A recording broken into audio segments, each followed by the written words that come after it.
Hey you guys, so today we are making a keto salted caramel sauce or filling, and this sauce comes together a lot easier and more foolproof than say a traditional non-keto caramel. And you can use this in so many different ways. You can use it to top ice cream or cheesecake, make some turtle brownies or some millionaire bars. You can also use it in your caramel iced coffees, or you could just do what I do and just totally eat it out of the bowl with a spoon. No judgment there. So let me show you how I make it. So you'll want to have your pan over low to medium low heat, and we're going to toss in the butter and let it start melting. Once it's about halfway melted, then we'll go ahead and add in our sweeteners. So I am using some brown swerve, and then I am also using allulose.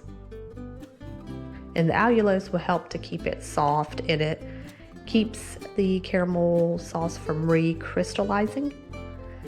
So we're just going to whisk all three of these together until the butter is completely melted. And then once it's melted, we're going to bring this up to a boil. And it'll start to look somewhat foamy.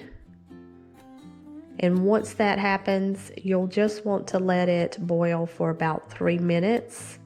So you'll just want to whisk it almost constantly while it's boiling, just so you don't burn any of the sweeteners. So after about 3 minutes, we will go ahead and add our heavy cream. And you'll just want to add this slowly because it will want to boil up on you. So add the heavy cream, whisk that in till it's well mixed.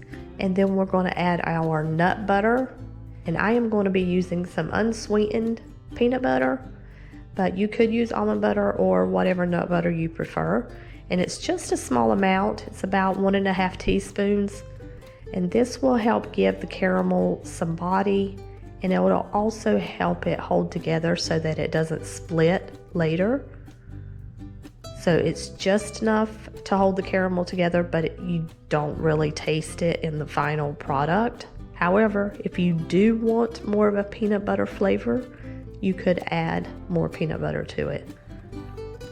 So just whisk that in until the peanut butter has melted into the sauce, and then we will add our salt.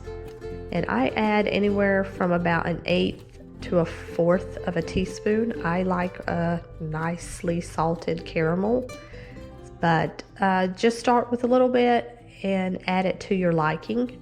I find that the more you add, the more it actually tastes like caramel. So don't be afraid to add more salt than you think you would like. So after you add the salt, you're going to let this simmer for about 5 more minutes. And that is it. You can just pour it into a bowl and let it cool, and then serve it over your favorite dessert or just eat it by the spoonful. So I hope you guys enjoyed this video and that you get to try the recipe out. And I will see you guys in the next one. Bye!